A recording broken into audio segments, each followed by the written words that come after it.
Hai guys, hari ini aku akan mempresentasikan sedikit tentang sistem koloid. Nah, kalian tahu nggak sih perbedaan antara koloid dan sistem koloid? Jadi, koloid itu adalah campuran dua set atau lebih, sementara sistem koloid itu adalah bentuk campuran yang keadaannya berada di antara larutan dan suspensi. Nah, kalian tahu nggak sih suspensi itu apa? Jadi, suspensi itu adalah campuran yang kasar.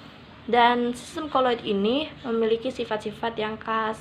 Nah, kalian tahu nggak sih contoh-contoh sistem koloid itu apa? Kalau misalnya di makanan itu kayak keju, nasi, roti, dan lain-lainnya. Sementara kalau misalnya di barang-barang itu tuh kayak obat-obatan, kosmetik, dan cat. Nah, kalian tahu nggak sih darah itu juga termasuk contoh sistem koloid. Kenapa bisa begitu? Karena darah adalah sistem koloid yang terdiri atas zat padat terdispersi dalam zat cair, dan di dalam darah terdapat sol butir-butir darah merah di dalam plasma darah. Bila dipanaskan dia akan menggumpal. Nah, oleh karena itu darah termasuk ke dalam golongan sistem dispersi koloid dalam cairan. Nah, itu alasannya kenapa darah termasuk salah satu contoh di sistem koloid. Nah, sekarang kita lanjut. Sistem koloid ini mempunyai dua fase, yaitu yang pertama adalah fase terdispersi dan fase pendispersi. Nah, kalian tahu kan bahwa fase ini dibagi jenis golongannya itu menjadi 8. Ya, itu kalian udah tahu pastinya kan. Dan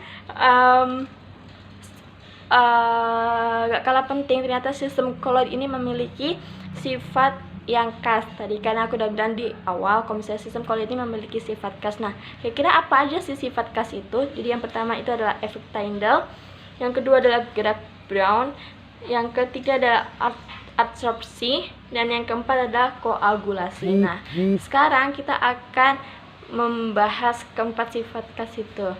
Jadi yang pertama adalah efek Tyndall. Apa sih yang dimaksud efek Tyndall? Nah, efek Tyndall ini adalah efek penghamburan cahaya oleh partikel koloid. Nah, gampangannya ini kita ambil contoh kayak cahaya atau senter yang diarahkan ke dalam larutan. Nah, kalau misalnya ini sistem koloid, cahaya itu tuh nggak kelihatan di dalam larutan itu. Sementara ketika cahaya itu diarahkan ke larutan koloid, sebelumnya, kenapa sih cahayanya itu nggak kelihatan? Karena larutan itu mengandung atau bersifat homogen. Nah, sementara kalau misalnya cahaya itu diarahkan ke larutan koloid dan suspensi, maka cahaya itu akan meninggalkan jejak dan dapat terlihat. Nah, contoh efek Tyndall ini adalah ketika di bioskop. Ada apa sih dengan di bioskop? Jadi, ketika sorot lampu yang di bioskop ini ada asap rokok, nah cahayanya itu malah semakin terlihat, sementara gambar yang ada di film ini tidak terlihat karena adanya hamburan cahaya oleh partikel-partikel asap rokok yang menyebabkan daya tembus lampu proyektor menjadi berkurang.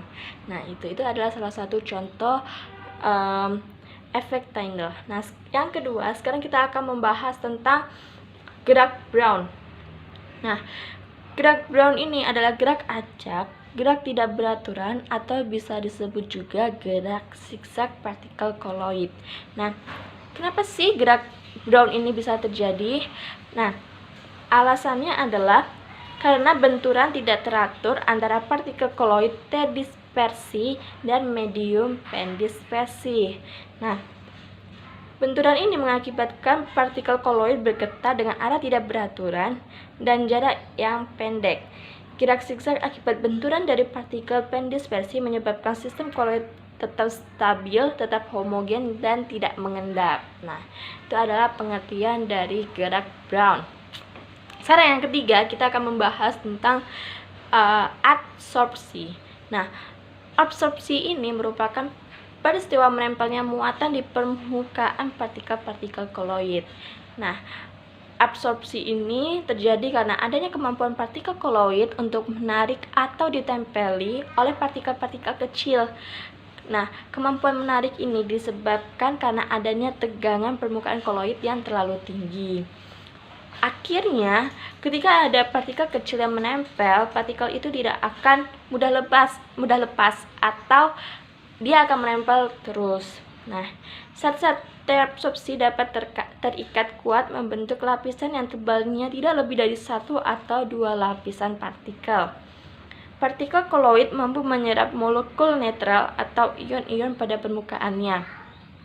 Ketika partikel koloid menyerap ion bermuatan, ion-ion tersebut akan menempel pada permukaannya dan partikel koloid tersebut menjadi bermuatan. Nah, itu adalah adsorpsi. Nah, terakhir yang keempat adalah koagulasi. Nah, koagulasi ini adalah peristiwa terjadinya pengendapan pada koloid.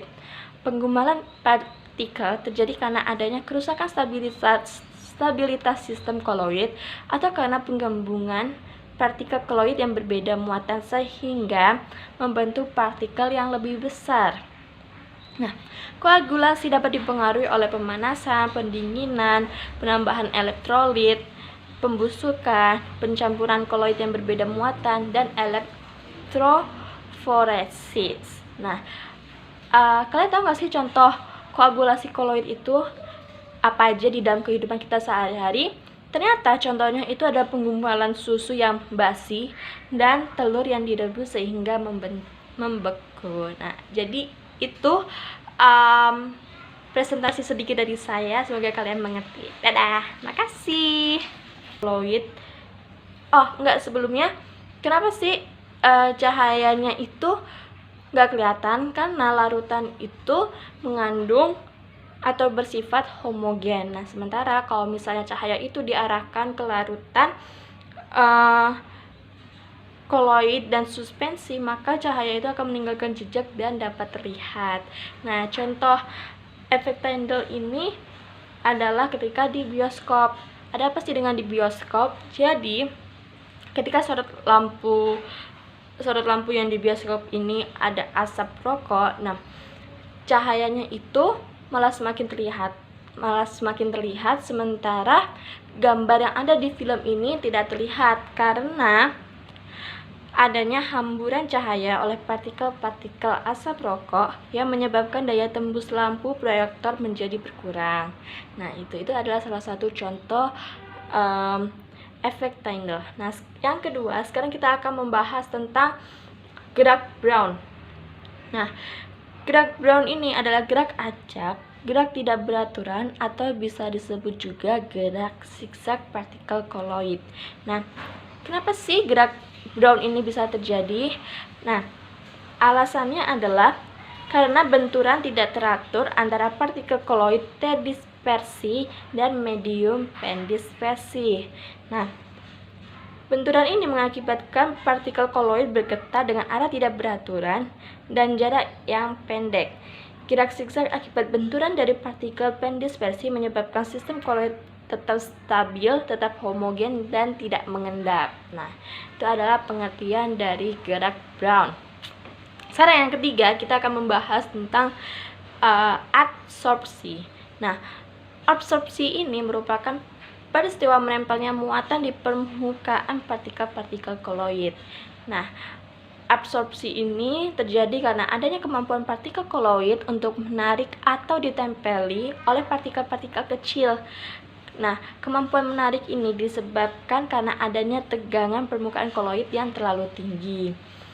Akhirnya, ketika ada partikel kecil yang menempel, partikel itu tidak akan mudah lepas atau dia akan menempel terus. Nah, zat-zat terabsorpsi dapat terikat kuat membentuk lapisan yang tebalnya tidak lebih dari 1 atau 2 lapisan partikel.